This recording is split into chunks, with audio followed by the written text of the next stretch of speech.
Wilkerson.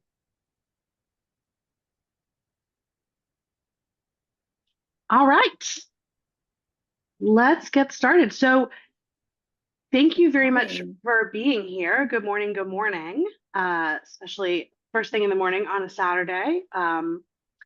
I am Katie Clark. I am a library trustee for the Altadena Library District, and I am delighted to be joined this morning by my colleague and our current board president, Kameelah Wilkerson. And we are going to just have a great conversation today about what's going on with the library. We'll talk a little bit about the format in just a minute. We are going to answer every question you have, hopefully.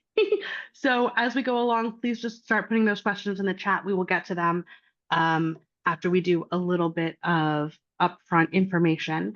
And with that, I would love to hand it over to Kameelah for a brief introduction. Okay, good morning, everyone. Veronica and Debbie, thank you for joining us this morning. My name is Kameelah. I believe that we've met, but I am the current president of the Board of Trustees. I have been serving on the Board of Trustees since 2020, the height of the pandemic. I joined and was appointed for an unexpired term, I believe. And then that following November, I did file to run for the seat officially, and was unopposed at that time. We were still at large.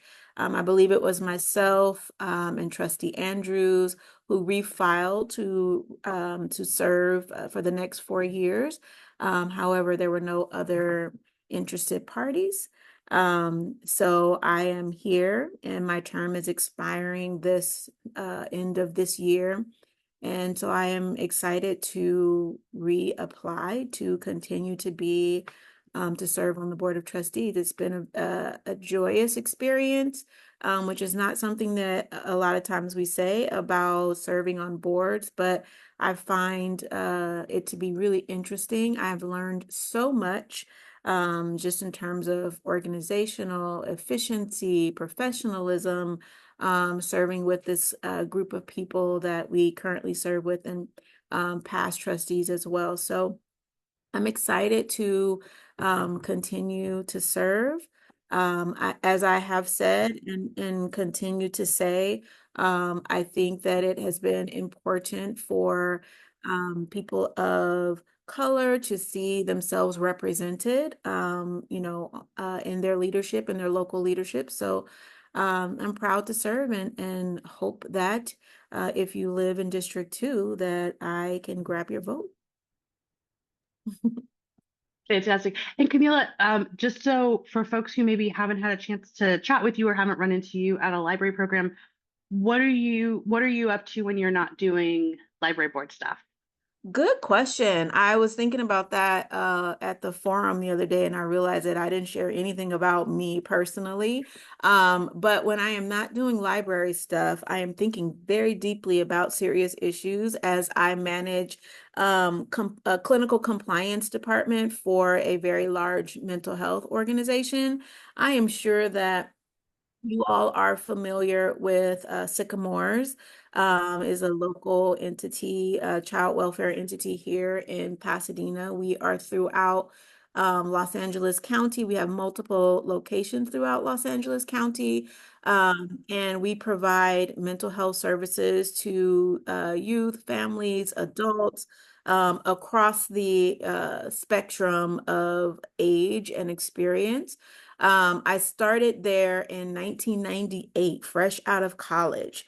So I have been working for Sycamores for 25 years now, or actually 20, I think I'm going on 26, maybe 27. But we just officially celebrated 25 years. So I have been with this organization pretty much all of my adult life in different capacities. And right now, as I mentioned, I run our compliance department. So I spend my time doing risk management, helping folks think about things very deeply with respect to the care that they're providing to clients. Um, Yeah, I am a current parent of two. I say current because I have an 8-year-old and I also am fostering, or we are fostering, have been fostering a 14-month-old for the past 13 months. We picked that sweet little baby up right out of the hospital. We just got word on Tuesday. My heart is kind of heavy that he is going to be reunifying. Finally, we're very happy about it, but it will definitely be a loss for us. He's going to be unifying with his family that lives in Texas, with his grandparent within 30 days. So we will be saying goodbye to our little 14-month-old. And I spend my time trying to be a great parent, and be physically active. I love playing a lot of sports, so I play on 2 co-ed softball leagues right now. I hike regularly, just trying to make sure that I keep my body moving and in good shape as I age. So that's a little bit about me. Thank you for asking that question, Katie. Oh, I love it. That's great. That's great news about the baby, but I know, that's I tough. know. Yeah. Well, thank you for folks who are joining. I really appreciate you being here with us this morning. I'm going to briefly introduce myself. I think I have met pretty much everybody who's here, but for anybody who's maybe watching this later, it's nice to meet you. Um, my name is Katie Clark. I have been an elected library trustee since 2018 when I ran for the first time. Um, some of you will remember that in 2018, the library district was embroiled in a bit of scandal. There was a lot of drama going on. And at that time, I ran because I thought, oh my gosh, I can do better than this. Like that cannot be what we're up to here. And so in that time, I feel like I've had a really amazing opportunity to just do a lot of different kinds of things. We've really overhauled the way governance works. We've overhauled the way we, hire and retain qualified staff. We have really moved towards professionalizing the library as a public agency, and making sure that we're just meeting all the highest standards that we should expect. We'll talk about this a little later, but our district is a little bit unusual in the way that it functions. So a lot of that infrastructure was not in place. And so over the past whatever it's been, I guess 6 years now, putting that in place, putting in guardrails, putting in norms and best practices, putting in good policies has been a lot of the structural work that I've been involved in, which feels really important to me because I think that one of the reasons things kind of went off the rails as badly as they did in 2018 was not just due to like personality conflicts, although that was certainly a part of it, but it was because there weren't those structures in place that helped people make good decisions, that helped clarify what the roles were, that helped people go, oh, okay, this is the lane that I'm working in, and this is not the lane that I should be in. So putting that kind of protection in place for the future of the district has been really important to me. I'm also just I'm a big nerd when it comes to systems and how we run systems. It's something I've always really been interested in. My background originally before I was doing what I'm doing now was I taught history at the college level. I was a professional historian. I taught at Oxford for a while, taught at Caltech for a while. And then in sort of 2011 to 2013 era, I left higher education to open my own consulting practice. That is what I do now. I run a consulting practice called The Applied Humanities, and I mostly work with nonprofits, artists, authors, activists, people who are trying to make the world a better place. And I do lots of different things from design to fundraising to communications to just general thought partnership to help folks do what they're trying to do. I really believe that, my experience with the library to me is evidence of this, that you can make this tremendous impact, this tremendous difference at the local level, that what you do locally that affects your neighbors, that affects the people, that live within a couple square miles of you is a huge deal. And I feel really lucky that I get to work with in my professional life a lot of people who are doing that work on important problems. I am in District 5. We'll talk a little bit more about the districts in a minute, but basically that is sort of north, I'm going to get the northeast Altadena. So sort of east of Lake, north of basically New York, but not quite. So we'll look at those maps in a little bit. I see people are putting questions in the chat. Fantastic. Thank you. I love that. Please keep doing that. Um, We are going to get to all of those questions, and we will ask you to unmute yourselves and ask those questions as we get a little bit further along. But before we get to that, let me just talk a little bit about what our format is going to look like today. So we're going to do a brief explainer on how the Altadena Library District works. Some of this will be old news to you who already know it, but I have this conversation with folks a lot who are maybe voting in Altadena for the first time, or have moved here recently, or just haven't really thought about how our library district works. So just a brief explainer on how our district functions. We'll also talk about how this election, this November, will be different from previous elections we've had for the library board in the past. This one is going to function a little differently. We've changed the system of how we elect trustees, and I really want people to understand how that works. Kameelah and I will talk a little bit about what we think are some of the biggest issues at stake for the Altadena libraries, and we'll take your questions. So just as a housekeeping request, if you could please, because we are recording this for folks who can't make it, who want to watch this later, if you would just please remain muted until we ask you to unmute to ask your question. Add your questions to the chat at any point in time as you think of them. Maybe as you hear us say something, something comes up, or you think of a question, add it to the chat. We will get to all of those. We have devoted most of the time today for questions. So that's really our goal, is to get to as many of those questions as we can.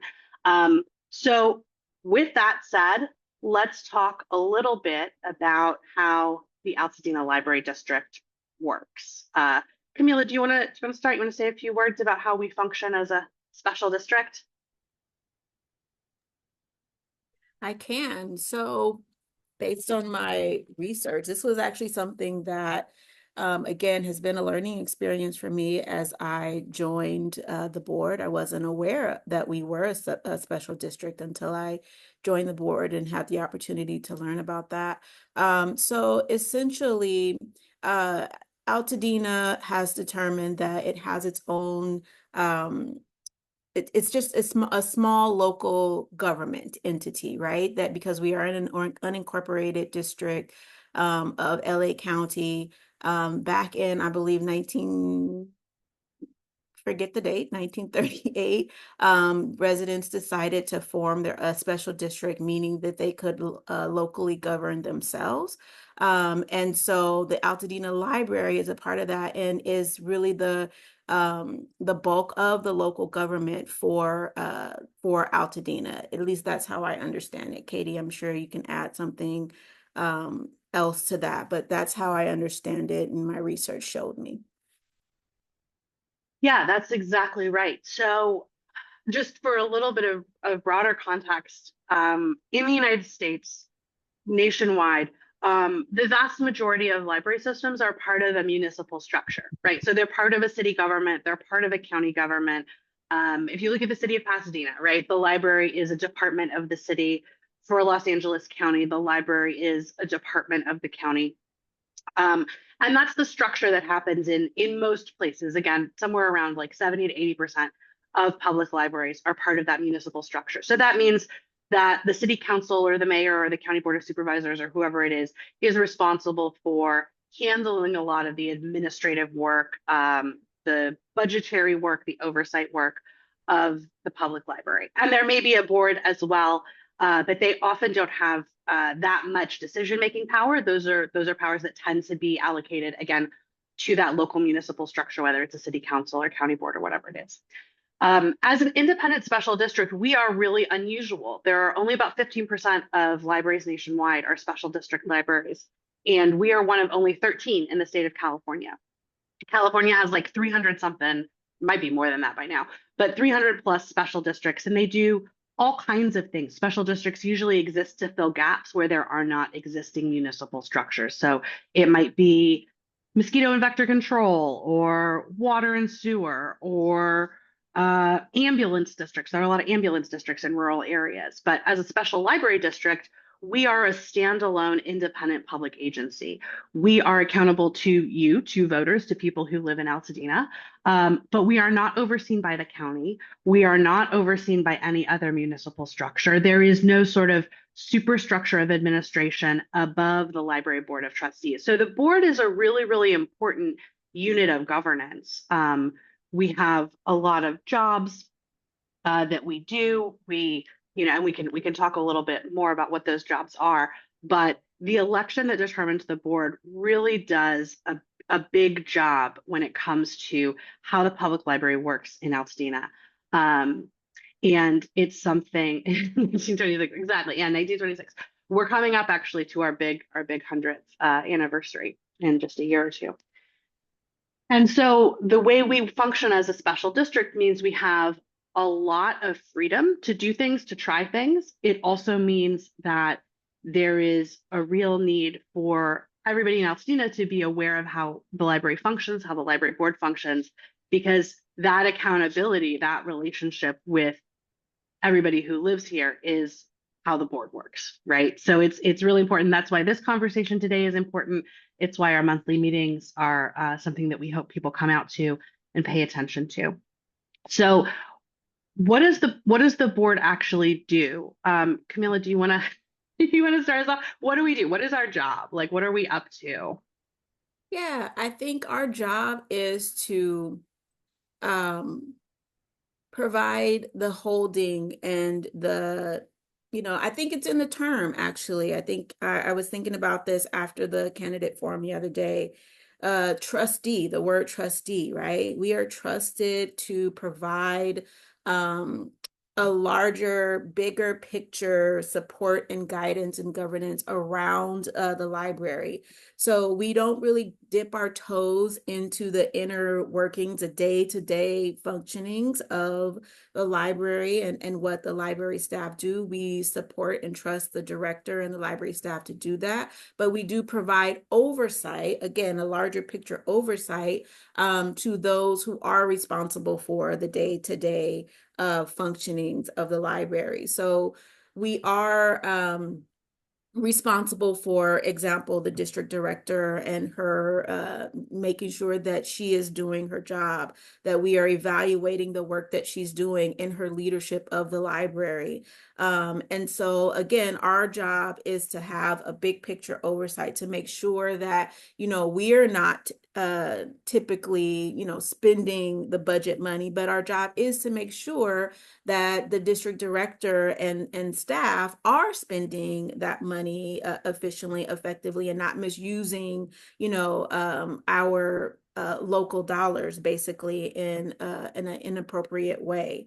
So overall, our job is to hold the trust of the community and the library to ensure that it is running efficiently and effectively, and to step in and provide guidance, support, feedback, direction through, again, the director and the staff when it is not.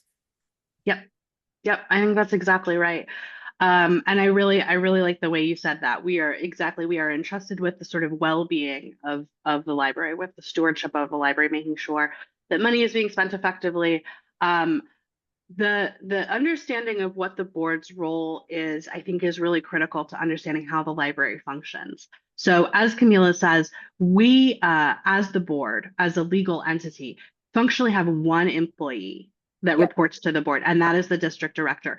Mhm. Every other library employee reports to the district director, right? So we are not involved in deciding like which librarian is going to be hired or who's going to fill this role or if somebody's going to be. Those are all personnel decisions that are made by the director. But the library director reports to the board of trustees. Um, and so that structure is very analogous to like if you have a city government, you have a city manager, and the city manager, again, supervises all of those municipal employees, but reports to the city council. That is the structure that we have as an independent special district. Again, that is something that is laid out for us in our establishing act in the Code of Education, State of California Code of Education. So that's the structure that we have. Similarly, the number of trustees on the board, 5 members, the number of officers we have, all of that is laid out for us in state legislation. So those are sort of structural elements that we don't shift. Beyond the very important job of working with the director to ensure that everything is functioning correctly at the public library, we do a couple of other things. We approve and amend and determine policy So any policy that the library board has, whether it's about the Board of Trustees, whether it's about, um, We you just know, did the computer use computer policy. use, exactly right. Yeah, Yeah. that's right. Um, any policy that is in place for the district, the board has to approve. We approve those. We also review policies on a regular basis. We do budgetary oversight as well as allocation. So we approve the budget every year, but we also are involved in looking at how the budget is put together, thinking about where revenue is coming from, thinking about how expenses are handled. Um, all of that is within the board's purview. We set strategic direction, like where should the library system be heading, right? That's something that we do as a board. We say in collaboration with the community, in collaboration with the staff and the director, we all get together and we say, okay, we think this is sort of where we're trying to go. This is what we're trying to do. This is the kind of public agency we're trying to be. And then it's up to the director and the staff to figure out how to operationalize that, how to put that into practice year over year, which they do a fantastic job of. So we have a lot of jobs. We're also ambassadors, I think, for the library. Good And point. we try to, as much as we can, be out there at library events, be out there at community events, talk about what's going on with the library. I think that's a big piece of it as well, is just making sure people know what's going on. So the board does a lot of jobs. It is technically is a volunteer thing, right? It's an uncompensated position. And I have seen a lot of boards, a lot of library boards across the country, and I can say with total confidence that we have a really good board here in Altadena. And I don't know, I think Kameelah, you would probably agree with that, but everybody who's been on the board that I've served with has been really dedicated, brings, a unique set of perspectives and experiences. And even if you don't always agree with everything that the library does or that the board does, I think there is always a rationale behind it. And it's a very conscientious group of folks who really care about delivering service to the community, making sure that we're doing it in the best and fairest way. I do see questions continuing to come in the chat. Thank you. Keep putting them in there. That is fantastic. Um, I want to talk briefly, if we can, about how this election is going to be different. Again, some of you will already know this, but this might be new information to some folks. So let's talk a little bit about what's happening this November and how it is a little bit different. So what you're seeing on screen right now is a map of the Altadena Library District. This boundary shows kind of where we are, right? So this is all of us. Just to orient you a little bit, here in the middle, this is Lake Avenue. Here's Altadena Drive. This is Woodbury right here. Here's Washington down at the bottom. Here's New York Drive. Here is Lincoln.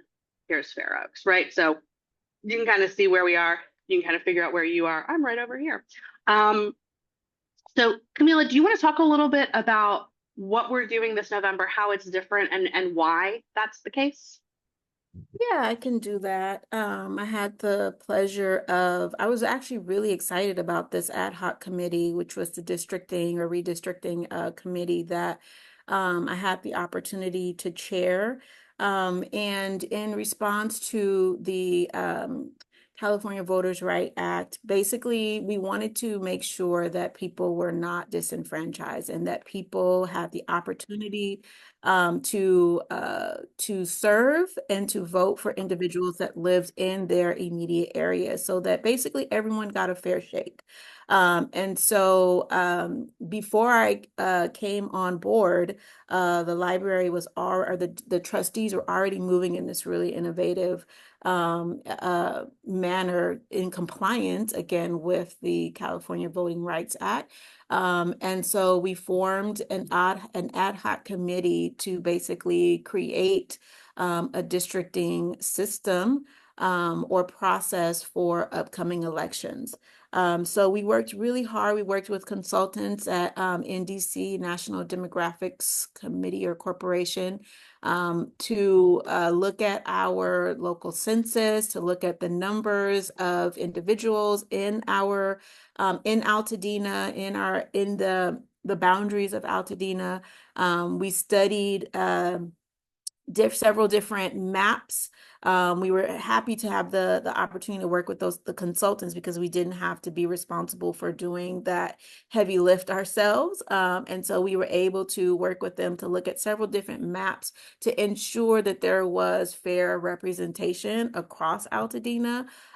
We agreed on these 5 districts, as you can see on your screen. And so in this upcoming election, we had the goal of this being in place by, I believe, 2022. However, there were things out of our control with respect to the census. And so once we got all the data so that we can make a really well data informed decision, we were able to divide Altadena up into, or agree to divide these 5 districts for Altadena. And currently for this election, you will be voting, or everyone in Altadena will be voting either for District 1, 2, and 5. And then in the next election cycle, seats 3 and 4 will be on the 2026 ballot. This is important. This was already in place when we were in an at-large system to make sure that there was some consistency and continuity, so that we didn't get a fresh board, every single election cycle. And I think that is actually standard operating procedure for most boards to have some sort of staggered elections. This will be the first in Altadena for us to vote in this districted sort of way. And again, the seats are seat area 1, for which Dr. Boone Lim is in, and that seat is uncontested, meaning there were no other individuals who completed the process to file for that seat in area 1. And then myself, Tina Lerno, and Jason Stebbings are running for the seat in Area 2. And then Dr. Katie Clark and Martha House are running for the seat in Area 5. Thank you so much. Super thorough. That's fantastic. If you're not sure what district you live in, if you're looking at this map and you're like, I live on Lake Avenue, am I 3 or 5? You can find your voting district. There is an interactive map on the library website. I just put it in the chat, but if you're watching this later and you're not seeing the chat, head to altadena.library.org/board election. And you can pull up this interactive map. It will look exactly like this, and you can zoom in and it will tell you which trustee area you are in. As Kameelah said, this is a super important change to the way the district functions, to the way the board is constituted. And it really is our hope that it would encourage more people to be involved. It would make it more accessible for folks to run for the first time. The Altadena Library District includes something like 45,000 people. And trying to get in front of 45,000 people as a first-time candidate is a big lift. That's a big ask to try to do. So by dividing it into these five zones, we had to meet a lot of criteria. We had to make sure that the racial and demographic balance was roughly fair, that it was representative of each area, that we weren't, kind of clipping off neighborhoods in a weird way. Like you can see down here in District 4, for folks who live in District 4, you will know sort of south of New York, there's this funny little part of the district that is in the Altadena Library District, but your address will say Pasadena. It's unincorporated part of Pasadena. So we wanted to make sure that we grouped all of that together, right? So that it all felt really consistent and made sense. So check out your district. If you are in District 2 or if you are in District 5, you will see this race on your ballot. You will only see the your district, right? So if you live here in District 5, you will just see the District 5 race on your ballot when it shows up, on your sample ballot when it shows up. But everything we're going to be talking about today is relevant for anybody who lives in the library district. So even if you live in Districts 1, 3, or 4, and you're not voting this November on a trustee, I really hope that you stay with us and you ask us your questions, because these are super critical issues for everybody. And we will be voting for Districts 3 and 4 on the 2026 ballot. So in 2 years, those will come up for a vote. Okay. With that, let's turn to some of the fun stuff. So we've got a bunch of great questions. We are going to get right to those. Um, I wanted to, before we dive into folks' questions, because I think we may address some of them perhaps up here at the top. I want to talk a little bit about the issues that are facing the district, right? What's at stake? What's on the line for the district? What's going on? What are the big issues happening right now? Um, and so, Kameelah, if you want to start, or I feel like I'm asking you to start every time, I'm happy to start too. But I think I'd love for both of us to just talk a little bit about what we see as some of the biggest issues facing the district, how we're thinking about those, how the board functions. So yeah, do you want to start, or do you want to I have was me? actually thinking that maybe you could start because only Sure. because this question came up in the candidate forum, and I know you were so bummed that you didn't get to participate Was in sad. Was that. sad. I was very sad. I had to sit So there and maybe like if you wanted keep it to, together. yeah, share your thoughts since you didn't get an opportunity to do so. Sure, sure, sure, sure. No, I'd be delighted to.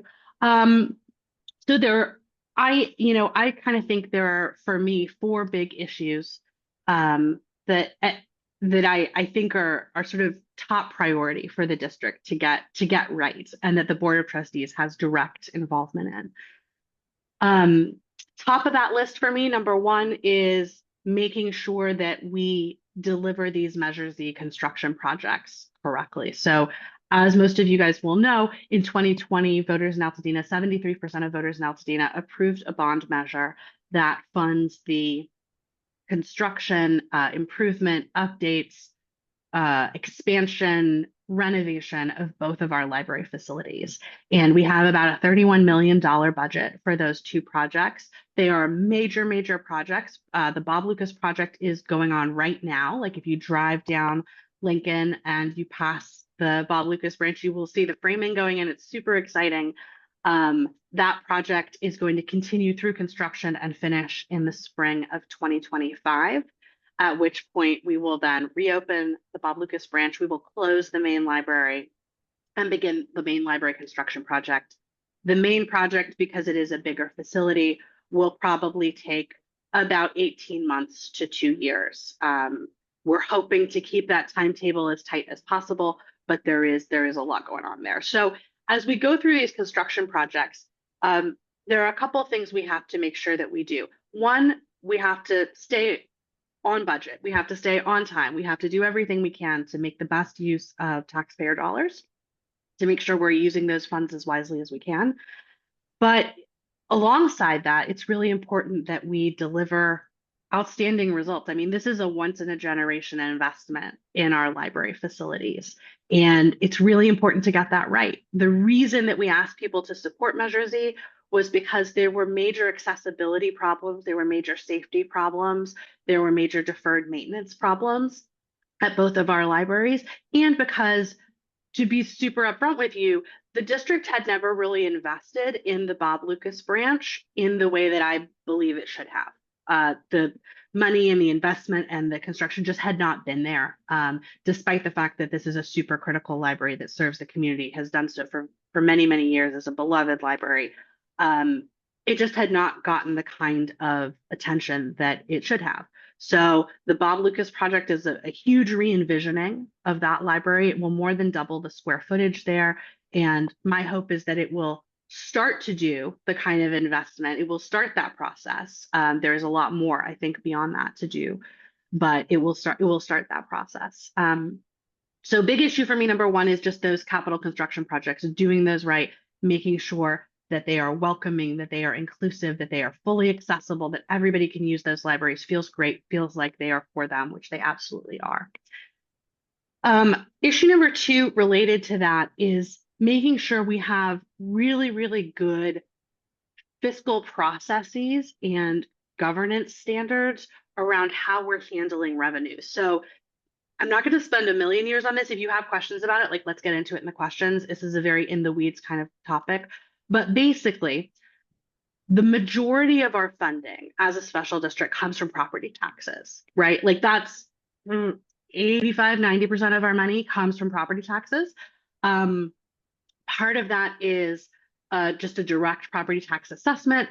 That's probably three-quarters of the budget.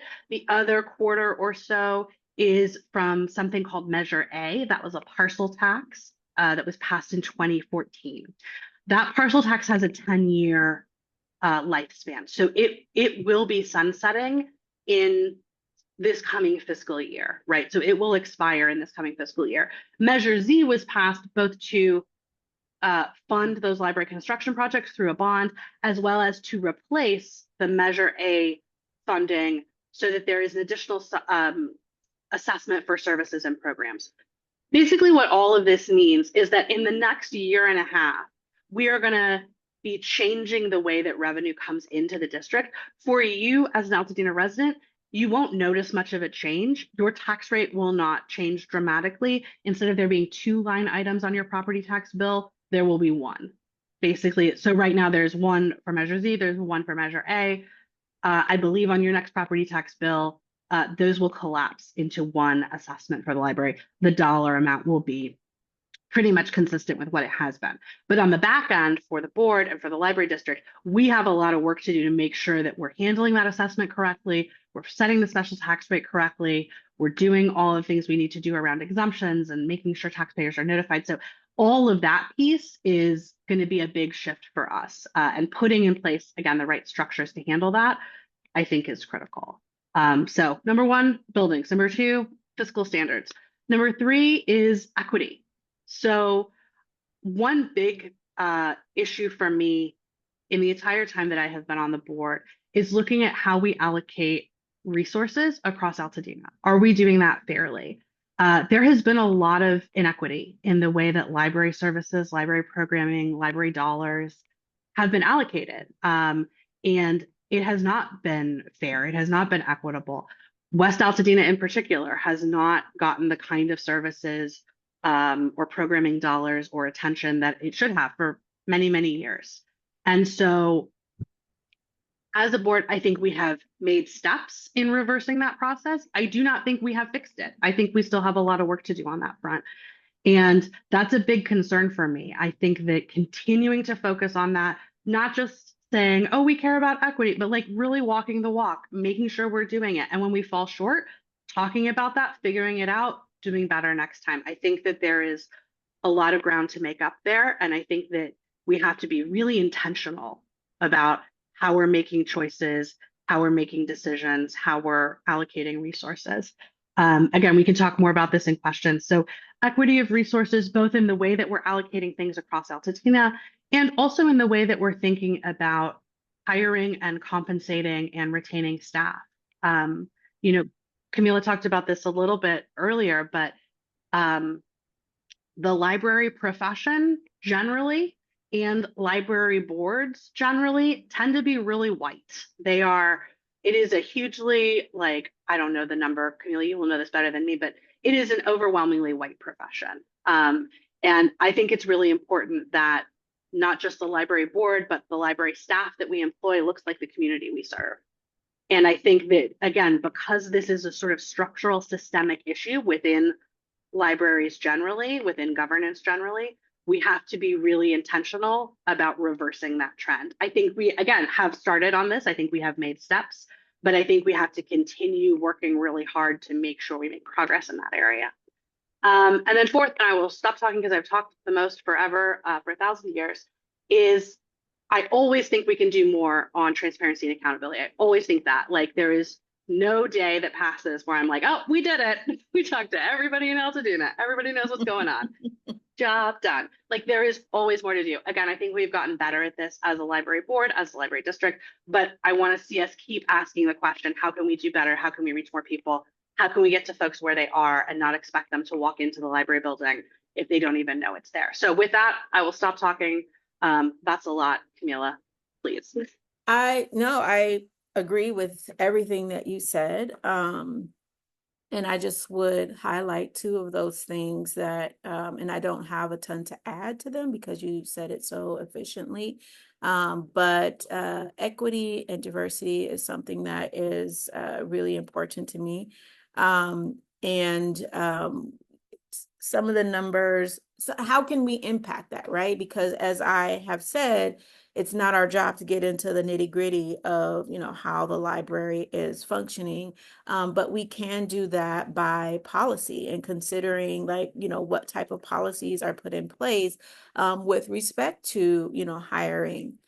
In one of the last meetings, Ashley, the assistant director, and I had an opportunity to share a lot of feedback that we got from attending the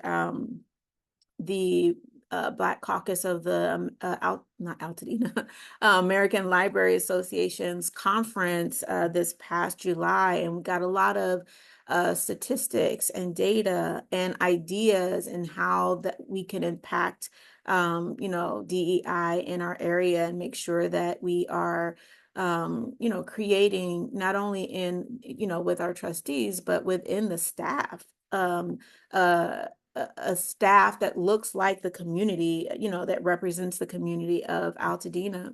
Ashley brought back some really innovative, ideas on, how to create, job descriptions so that they are attractive to, the BIPOC community, to really increase the BIPOC staffing here, at the library. So I think that that is something, an area in which we can, support the staff, impact, those numbers. To speak to numbers, one of the things that we learned of the, thinking about who is a librarian, right? 77% of individuals who are in the library profession are white. We had an opportunity, I was in the elevator with a group of people, and there was, a beautiful Black woman in the elevator, and one of the individuals in the elevator was like, what are you here for? You look very, fancy. And she says, I'm a librarian. He's like, you don't look like any librarian I ever knew. And I was just like, ooh, that hurt. And was wildly inappropriate, but it made me think about how we need to, I think that we do well in Altadena with respect to diversity. I think that we do well with respect to, we don't have any, for example, banned books. We're not experiencing a lot of the challenges that other communities, but that doesn't mean that we can't do better, right? That we can't do more.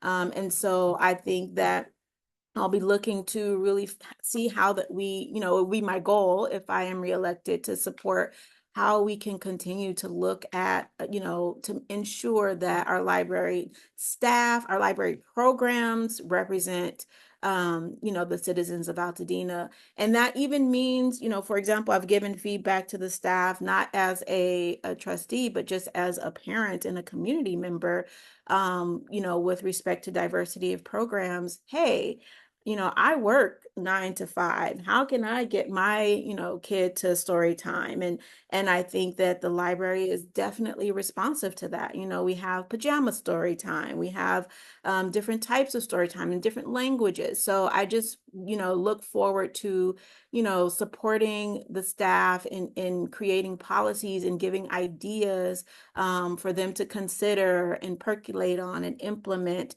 with respect to ways at which we can increase, equitable resources across our Altadena community. And I'll leave it at that because I also said a bunch at the forum as well. You're here. I think that's really well said. Okay, let's get to your questions.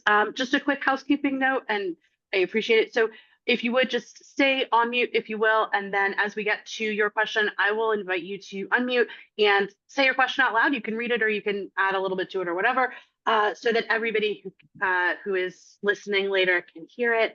And we will get to as many questions as we possibly can. So if you will, just keep it concise. We will try to keep our answers concise, so that we can get to as many of these as we can. I want to start with a question from Debbie Williams. Debbie had a terrific question about governance. So Debbie, if you want to go ahead and unmute, what's your question? Yes. At the very beginning, you indicated that the library is a special district and not part of any county government. So my question is, what's the advantage of being a special district? That's a great question, Debbie. Thank you so much for that. Um, you know, as I'm listening to Kameelah describe some of the initiatives that both the board is championing, and I know that the staff is working hard around equity, around inclusion. One of the huge advantages is we can move from ideas to execution very rapidly as a special district. Basically, if the staff wants to do something, if the community asks for something, it comes to the board asks questions, we get, a sense of what is the fiscal impact, how is this working? If it checks out, we say go for it. So we have an agility as a special district. We have a speed with which we can respond to things that is absolutely not the case in larger municipal structures. I mean, no shade to our friends at LA County, but like things at the county can take a while because, LA County serves millions and millions and millions of people. And it is just a large, somewhat ponderous bureaucracy. It moves quite slowly. As an independent special district, we have the ability to respond rapidly, to iterate, to try things, right? Not everything we try works out. So we can make, sort of our best guess about what will be effective, and then we can iterate, we can revise that, we can improve upon it. So I think the biggest thing that I love about our special district status is it does give us that responsiveness and that nimbleness to be active, to be innovative, to try new things, and to really get from what the community is asking for to what we are doing as rapidly as possible. But Kameelah, I don't know, what are your thoughts? I love that, and it may be because it's just on my heart right now, but I think, an example of that is that, not getting caught up in a lot of bureaucracy and red tape, as I was sharing earlier, we've had a child with us for the past 14 months, and the only thing that has kept him from being with his family, united with his family in Texas, is red tape and bureaucracy. Really things that slow down the process of things that make complete sense. But there are all these boxes and ticks and things that need to happen before we can just say, put this baby with their family, right? And so that is one of the things that I appreciate about a special district, is not saying that there are no boxes to tick, but we do have the ability to move, to have a little bit more control and independence, to move a little bit faster. We have a lot more, again, use that word trustee. We have the trust of the community to think about things critically and make decisions that impact the library and the community without getting bogged down in a lot of unnecessary minutia. Again, I got that on my heart. So that is how it is making sense to me. And yeah, so I would say that is definitely one of the benefits of being a special district. Yeah, I agree. Okay, let's go next to a terrific question that Veronica asked. Veronica, you had a question about collections, about books. Do you want to unmute and ask that question? Oh, let me do the thing. Sorry. Asked to unmute. I think I did it correctly.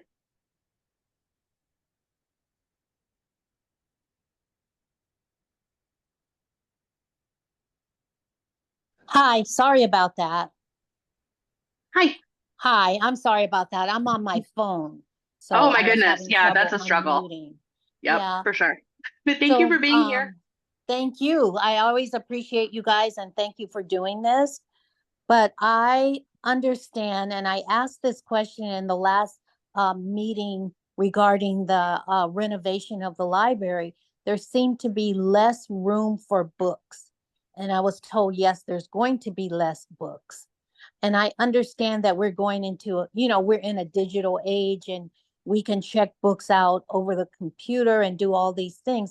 But it really concerns me that the books are going to be reduced. And I did check with other libraries, and they have so many books per person in their town or in their city. And I'm wondering why we're reducing ours. And I just think books are really, a physical book is very important. So if that makes sense, that's my concern. And I don't understand the need to reduce the number of books we have. Yeah, that's thank you so much for that question. I Mhm. appreciated it when you asked it in public comment, and I'm really glad we're going to talk about it today. So, let me start by saying, so I'm going to kind of jump in on this. I'm chair Please of the do. facilities committee, so we've talked about this a lot in our facilities committee meetings, both before your question, Veronica, and after. And this is something that I think will continue to be a conversation as we go along. So let me talk about this a little bit. So as part of the renovation projects, obviously we're closing Bob Lucas right now. All of the collections that were at Bob that are going to be retained have been moved over to the main library, and they're either, downstairs in storage or they're with the main collections. Some of the things we will rebuy before Bob opens, so that we have, newer versions of things, or if there are, new releases, things like that, whatever. When we reopen in the spring, we have a specific budget to rebuy or buy for the first time new collection items for the Bob Lucas collection. With Maine, sort of a similar idea. We will do a weed of the materials that are at Maine now. We will store the vast majority of them, and then we have a budget for purchasing new collections when Maine reopens. So that's a sort of process. But now let me talk about the specific question of like, are we getting rid of books, right? Are we going to renovate these libraries and you're going to go in and there's going to be not a book to be found? No is the answer. We are changing the way we're handling some of the collections, and there's a reason for this. So you will see no change in the physical number of printed books for children, for young adults, right? So our teen and our children's collections will remain the same, perhaps increase. The shelving, the way that we lay that footprint out, both at Bob Lucas and at Maine, will improve. So right now, the children's area at Bob Lucas, as many of you who have used that library know, is like pretty cramped. It's a tiny area. We're going to have an entire children's space that will be a children's reading room, which will allow us to deploy those collections much more effectively. So again, at both locations, children's, young adults, those print collections will not change. The numbers may go up slightly, but they will absolutely be maintained at their current levels. What we are doing is we are assessing the way that our adult collection is working. And what we know from looking at the collection is that print materials are super popular. We had 20,000 physical items circulate both in the months of July and in the months of August. Those are some of the highest numbers we've seen at the district. That's fantastic. We really want those circulation numbers to be up, because what we see is that not a large majority, I want to be accurate. We are getting figures on this, by the way, which I will share with you as we have a little bit better data. But a substantial percentage of our existing adult collection sits on the stacks and does not circulate because it is not of interest to patrons. We see a very small percentage of our collection circulating.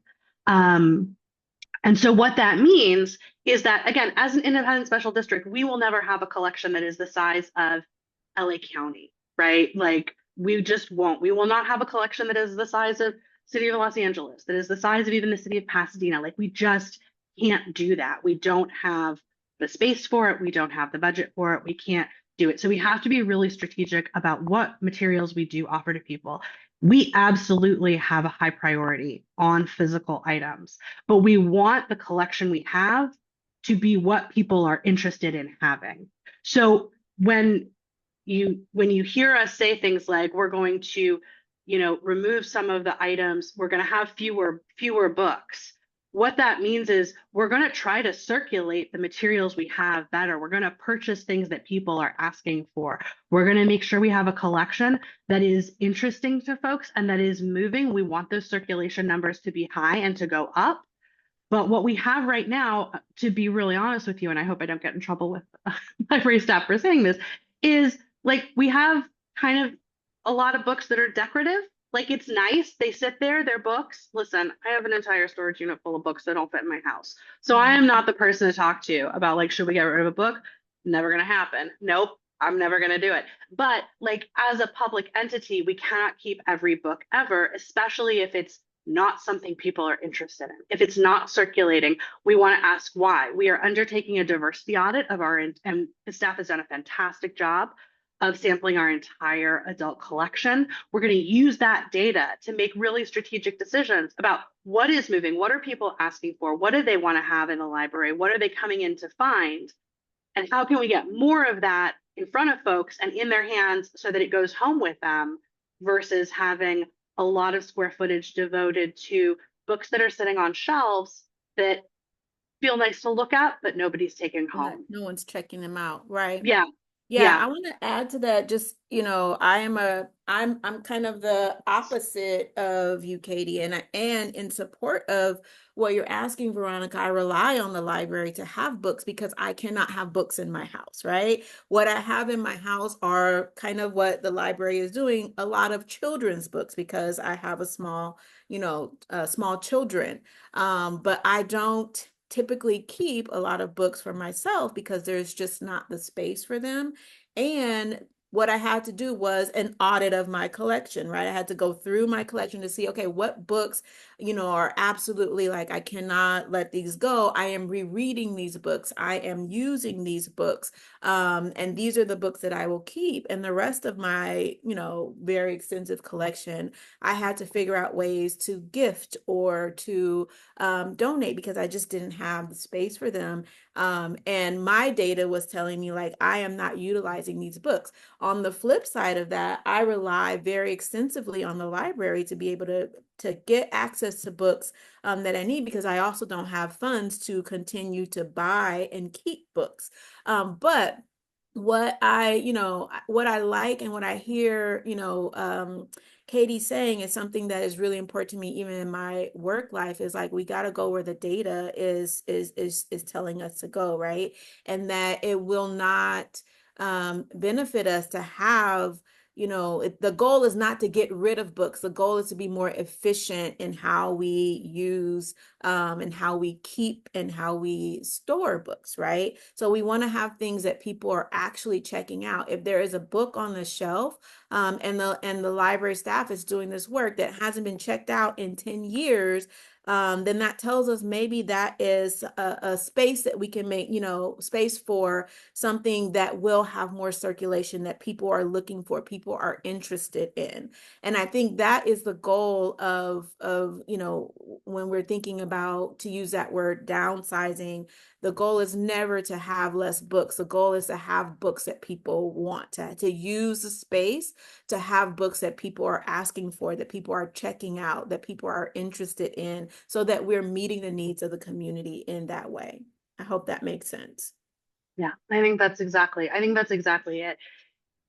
The other thing I'll say on this, and then we'll move along. And again, this is a topic that I think we're going to continue to talk about, and I hope we do over the next several years. And we talk about, the way that we're, especially at the main library, which is, where a lot of these collections are. Again, Bob Lucas, you will see more space for books than there has been in the past because the footprint will be bigger.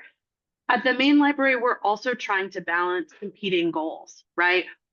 If we have every available square foot of space taken up with stacks, that means we don't have room for people to meet and study. We don't have public meeting rooms. We don't have, space for families to hang out. We don't have computer stations. So when we have gone through this process of thinking about how to use our space effectively, one of the questions we're always asking is, how do we balance this? How do we try to meet as many needs as we can, knowing that, there is no perfect solution because we don't have infinite space and we don't have an infinite budget, right? We are limited by our size. We are limited by our physical footprint. There are only so many square feet available. And so we've really tried to be as intentional as possible in balancing out, making sure there are quiet areas for reading and study, making sure there are areas for people to meet, making sure that there are areas for families to hang out and spend time, making sure there are areas for kids, sure there are areas for teens. And so building in those components and balancing the goal of having, a robust physical collection that meets the needs of the community with these other things that people are asking the library to provide. It's a balancing act. And it may be that, you think it should move more in one direction or you think it should move more in another direction. I can totally understand that. My hope is that as we go through this process, you can understand at least what the thought process has been, and if there are ways that we can, again, iterate and improve, that we have that conversation. So I know we've got other questions. I do think this is a really big one, so I'm really glad we're talking about it.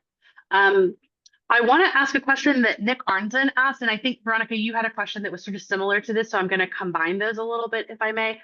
Nick unfortunately had to leave, so I will take the liberty of asking his question for him. He said, I appreciate your efforts of employee retention, but I still see what seem like great people coming and going at the library. And I think he's talking about staff here. What is the plan to continue efforts to hold on to them? I want to stress that I think the library is in great shape and remains full of great employees. And he said, a follow-up to that question, what methods of employee bonding, collaboration, and retreat type events do you partake in or might be planning? Veronica had a similar question. She said, it seems like the library is going through a lot of staff changes. The dedicated longtime staff are leaving. Is there a restructuring going on? And how will, I think, the library ensure that, or how will the staff continue to reflect the community? Those are great questions. Let's talk about staffing. Let's talk about those questions. Can I jump in there? I wanted to Please. Yeah, use please. I wanted to kind of use a personal experience to kind of reflect on that. You know, I work in the mental health industry. And I personally have, like I mentioned, been at our organization for 25 plus years. However, we are in community mental health. You find a lot of agencies that are essentially kind of like training grounds, right? You get a lot of people that come, they do really great work. They offer, something special, but then they have the opportunity to move on and to grow and to migrate to something else. And I feel like this is my personal opinion, not as not with my trustee hat, but I see a lot of really great staff, yes, coming, but I see them also moving on to greatness, to be able to come to our library, to work at, from what I have seen, a really wonderful working environment, but then to move on to something bigger and better, typically. So I think it really is a struggle to hold on to great staff because there's so much in the world, in the library world. And again, I had an opportunity to see just the breadth of career opportunities for individuals who have a library degree and the different things that they can do. And I really see from what I've seen, staff that are leaving the library, they're coming, they're getting, having great opportunities to learn and to grow. And then they're taking those opportunities and, kind of spreading their wings and flying into different career opportunities. And I think just like within our organization, there is only so much movement that can happen because you also have people that are in, for example, leadership or managerial positions that are really holding on to those positions. And so sometimes people are kind of need to, leave a place so that they can continue, to flourish. So I think that they're coming here, they're getting a great foundation.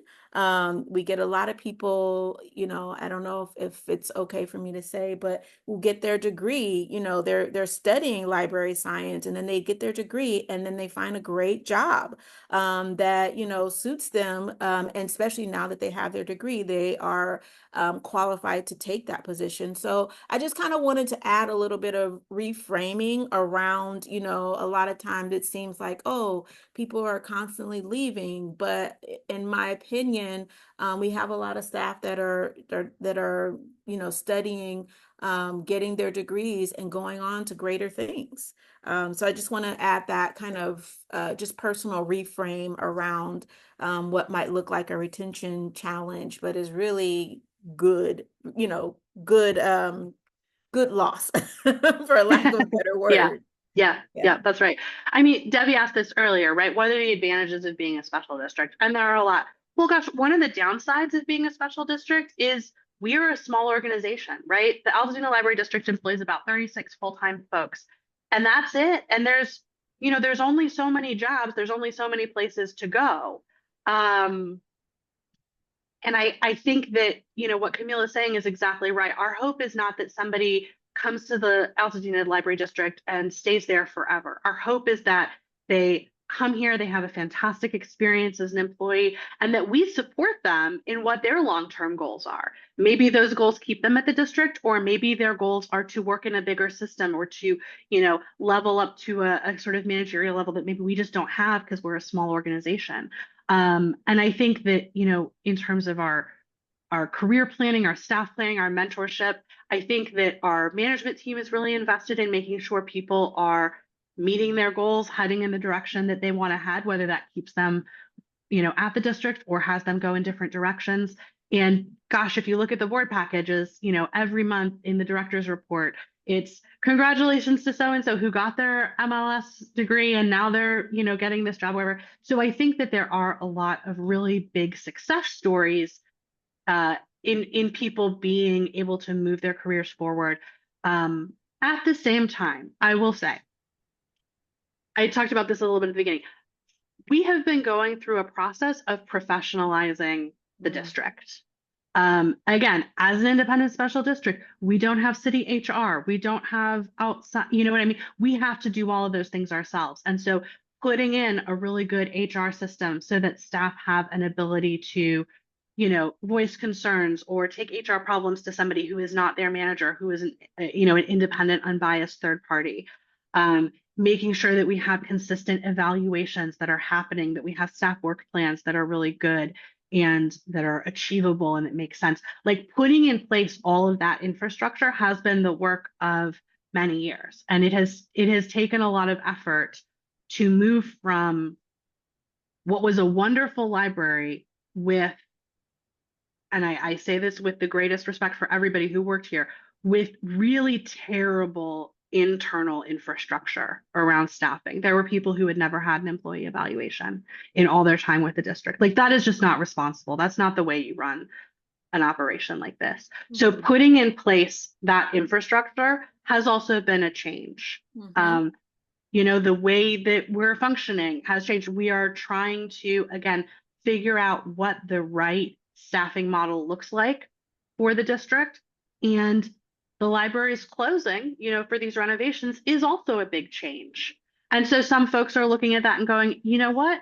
I don't think that's really for me. I think that that's not a good fit for me. I think it's time for me to try something. Totally understand that, right? That totally makes sense to me. We will have some shifting continue to occur as those libraries close and when they reopen again. I don't think it's a bad thing. I don't think it's a cause for concern. We cannot obviously say anything about any specific person's personnel situation. That is confidential. We are legally not allowed to say anything about that, but I can tell you that, Kameelah as board president, when I was board president, worked very closely with the director to talk about what's happening with personnel.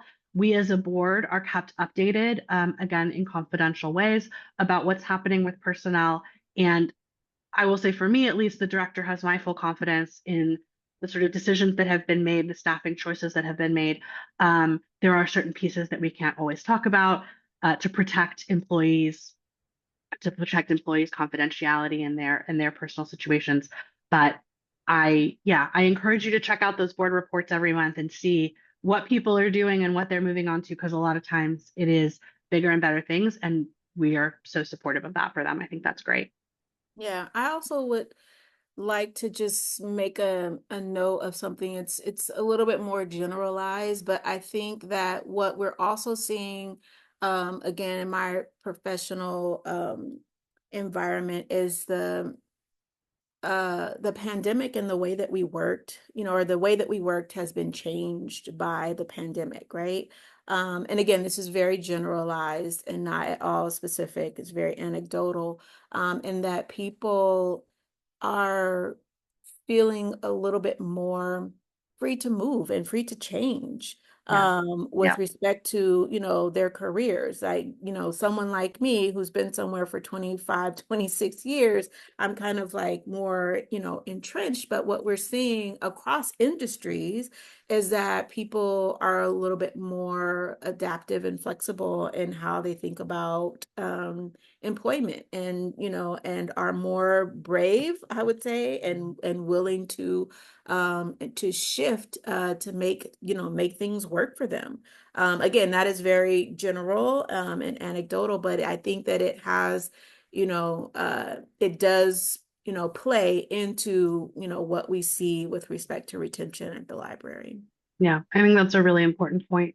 And, one of the things that we as a board do every year when we evaluate the directors, we talk about all of these pieces, right? And we will make requests or we will set goals for the director that might be something like, hey, do we have succession planning for these various roles in case people do move on? Hey, do we have a staffing plan that makes sense? Are we assessing what people are being paid in other systems? Are we keeping up with what a fair wage for library work is? If people can make more money going someplace else, good. It's not going to be surprising if they do, right? Are we offering a benefits package that is compelling to people? Are we funding their health insurance? For anybody who lives in Altadena, housing here is bonkers expensive if you're trying to come in, and public library employees are not in it for the money most of the time. So how are we offering a compelling employment situation to people that we're asking to do this really important work? And that's something that we think about, all the time. I want to stay on this topic of employees and library staff, if I may. And this is a question from Jared. I think Jared had to leave. So again, I'm going to take the liberty of reading Jared's question. Jared said, does the reporting structure to the board by the district manager allow other employees to voice concerns by a different mean? In other words, public comment or others. So I think basically, if I can, Jared's saying, okay, given that basically the director is the one who is reporting to the board, if there are members of staff who are not the director and they have issues, they have concerns, they have questions, whatever, how can they talk to the board, or can they talk to the board? Which is a great question. Let's talk about that a little bit. Yeah. Do you want to start with that? Sure. Yeah, sure. Absolutely. So the short answer is yes, absolutely. So any employee can always come to a board meeting and make a public comment. They're very welcome to do that. Any member of the community can come to a board meeting and make a public comment. And I hope that you do. We would love to see you. What we have in place presently are a number of ways for folks to voice their concerns as part of the process. So let me talk about that a little bit. I will use for an example, a recent policy decision that we made, right? So Kameelah mentioned this earlier. At the last board meeting, brought before the board was an updated computer use policy. So like when you come into the library and you want to use one of the library computers, how long can you sit on it? What can you do? How does it work? If you delete all of your files, is that the library's problem, right? Like, what are the policies surrounding computer usage? As part of that policy process, before it came to the board, it was put together by our IT and technical services department. Then it went to our public services department for them to take a look at it and say like, hey, does this seem right? Does it make sense? Should it be more? Should it be less? Should it go up? Should it go down? Is this consistent with what you're seeing as folks who are doing a lot of this frontline work? It went to our DEI team to say, hey, does this seem fair? Is it equitable? Are we doing something here that like intentionally or unintentionally is not cool? Let's think about this a little bit. And then it came to the board. And that process of getting it vetted by staff, getting staff input at multiple levels, at multiple occasions, is how we do policy. So that is true for policy, that is true for the budget, that is true for when we're asking for feedback on like, hey, how would you like vacation leave to work? Like, here's how it is in the employee policy and the employee handbook right now. Do we feel like that's fair? If we're looking at revising this, how would you like it to work? We get a lot of staff input before it comes to the board. Like if something comes to the board and it has not been put through that input process, we will send it back. Because our goal as a board is to make sure that what we're doing is responsive to what staff is seeing, what they're observing, as well as for things that affect them directly, what their preferences are. Sometimes there are issues that people have strong opinions on. And one of the things that we have asked the director to do on many occasions is to get staff feedback, to get input from them. One thing that I don't think we mentioned necessarily in response to Nick's question earlier, we have outside experts, outside consultants who are experts at professional development. We have multiple days a year when the library is closed for staff development, both at the managerial level for every single library employee that we have. They go through those professional development processes. We sometimes will close the library and staff go out to other libraries to see how things work at other locations. So we try to really support the library staff as a board, I think, as much as we are able to. And our big concern is what we're doing making sense? Is it aligned with what they're seeing? Is it aligned with what the community is asking for? Is it fair? Is it reasonable?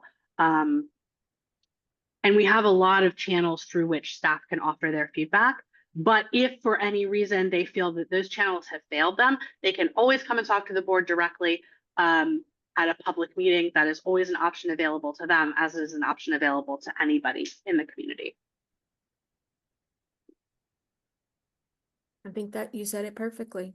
And I don't have anything to add to that. Okay, fair enough. Yep. All right. I want to come back to a question that Veronica had. I'm scrolling back up through the chat. Okay, we're gonna do, Veronica, can we do your question about vending machines, and then Dot, I see you have a question about community book club, and we'll do that next. Does that work for everybody? Okay, Veronica, if you want to unmute and ask your question, that's great, or I can read it, whatever you prefer. You can read it. Okay, you got it. All right. So your question was, okay, here we go. You said, it really bothers me that it has taken so long to find a place for the vending machine in West Altadena. It causes me concern. I am wondering if this is an acceptable way for business to be handled for West Altadena, because there have been other instances for slow responses to the West Side. And Katie, I've talked to you about this before, about this issue. You sure have. And I share your concern. I agree. I'm pretty bent out of shape that it has taken as long as it has. I don't think it's acceptable. I don't think it's okay. I can guarantee you that every Monday in the facilities committee meeting, I pitch fit about it. I am happy to report that we do have at this point a location for it. We have signed or soon to be signed. I know it went out to the business owner last week, so I don't know if he's returned it yet. But we do have a signed agreement for that vending machine and placement. It will be at what will be called the Altadena Food Village, which is on Fair Oaks. It's right across the street from Fair Oaks Burger and next to where the old Baja Ranch supermarket was. There's a really, if you drive by that building on Fair Oaks, you'll see there's an alcove in the front, and that's where it will go. They're doing some renovations to that building. The business is not open yet, but it sounds like we can get power. We can either provide internet or the business can before the business opens. So long story short, that is where the vending machine will go. I am personally really annoyed that it's taken that long to do it. And this is sort of, the point that I was talking about at the beginning. I think that actions speak louder than words. And I think it's great to say, we want everything to be equitable. We want to invest in West Altadena. Well, how come it's taken, this long to find a solution for this vending machine place? I think you're right. I think there are other instances where delivery of services has been slower, or it has been not at the level that it should be. And I want to see us do better on that. So I agree with you. I think that's right. I think it's an area where we have to keep pushing. And yeah, I don't know. I can say a lot more about that, but I feel like, I agree. I think you're correct. Yeah, I would agree. From what I can tell, I will say that teams have been trying hard to find True. a Very location. true. I really want to honor the work that has gone into trying to find a location. And I'm really happy to hear that. I know there was David reported there's a potential location, so it sounds like that has moved even further. There's been like an agreement signed or agreement sent, so that is really wonderful. I'm very excited about that. Yeah. No, and you're right. I know that staff have tried really hard. I'm not saying, this is not a critique of me saying like they didn't try. I'm saying structurally, how come we didn't have a plan before we got vending machines? You know what I'm saying? Like, and again, maybe that's on the board, right? I think that's on the board too, for not saying like, what is our plan for West Altadena? Where are we going to put it? We should have asked those questions. And I think we perhaps made an assumption at the board level that it would be easy, and Easy. it turned out to not be easy for a lot of reasons. Yeah. A lot of the locations we investigated didn't work for, maybe it was county property and they were like, oh, it's not going to work. Whatever. There are a lot of like ups and downs of why it didn't work, but I do think it's a good reminder and a good example of like we need to again be really intentional about this. It's not going to just like magically happen. Okay. Dot, you had two questions. You are welcome to ask both of them. But do you want to unmute and ask your question about book club? Can you hear me? Yes. Yes. Hi. Hi. Well, first of all, thank you. It's been fun listening to you both, because often I am not one that slows down long enough to to visit the library as much, and so I find myself more a virtual learner, and which is a perfect sort of balance with Veronica that wants to see more books out there. So I did want to, I was really thinking, my one question was sort of the programming. My second question was thinking even about the demographics of who uses the library currently, what you guys are doing, and then the changing demographics of Altadena for a lot of reasons, and even thinking about really the spreading or the widening of generations, the sort of ages 8 to 80 reality of demographics. So I don't know generally if you guys are thinking about that. And since I'm an outdoor learner too, the book club was an amazing tool. I don't know who organized that, if that was the Friends or it was you guys, that's the library. But that was really awesome to challenge the community to host a book club. And at that point, it was right before the pandemic. And I wanted to do the Wild LA, book club. And that turned into this virtual book club that then not only reached Altadena, but it reached all around Southern California. We ended up getting the Natural History Museum, who actually wrote the book, to join in, and we learned about the cougars and what happens in the spring, with insects and all kinds of stuff.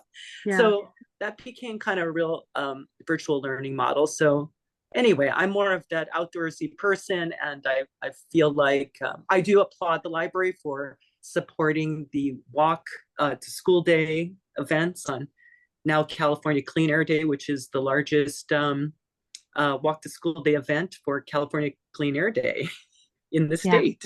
Yeah. It's very cool.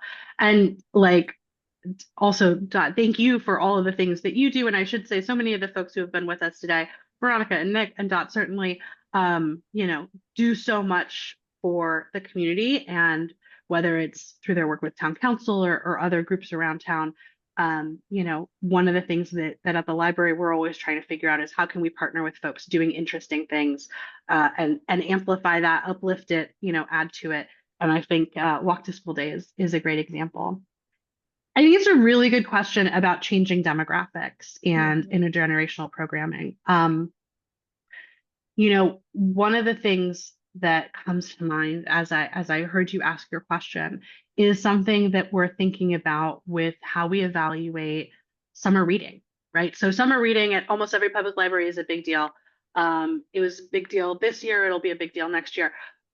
And we want a ton of people to participate. We want everybody to read books. We want kids to come and get their free books and come to lunch at the library. And, we served almost 1,000 meals, I think, over the summer at the library, handed out, I don't even know how many buku free books to kids, had a great, set of demographics of people participating, people who had never been to the library before.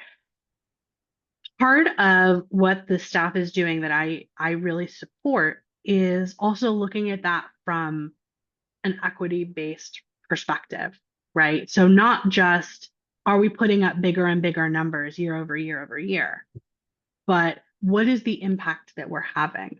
Who are the groups that we are serving? Are there people who are getting left out? Are there people who are not feeling like the library is for them? Are there people who don't know about what the library is doing?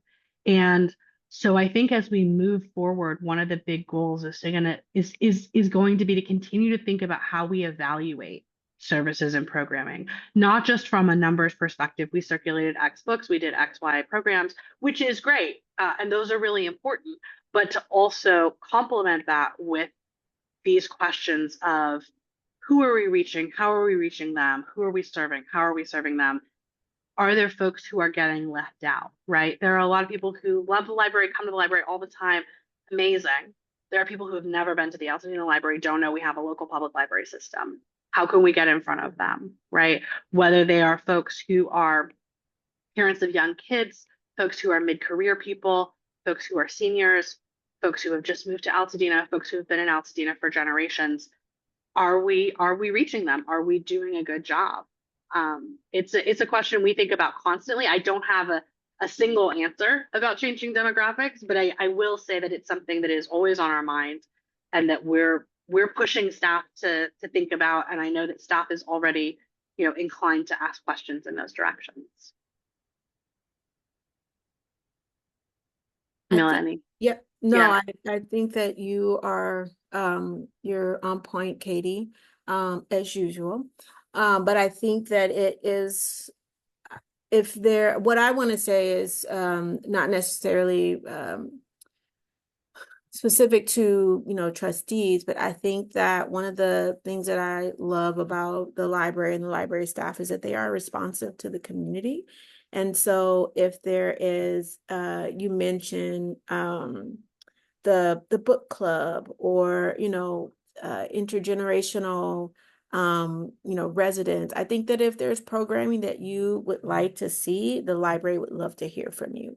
If there is a book club, like I have an idea for a book club that I would love my mom to participate in, right? If that means that she can, listen to the book on audio because she's not going to be able to physically read it, and then come to the library and meet with other, senior or seasoned grown-ups to talk and discuss it. I think that would be an amazing idea.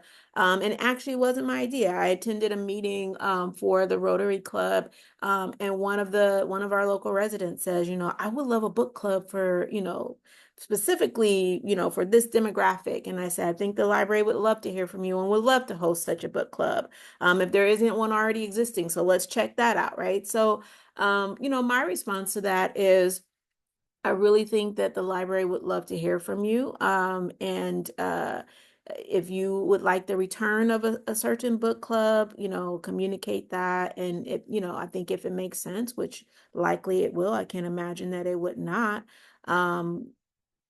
You would be, that would be something that is welcomed by the library and the library staff.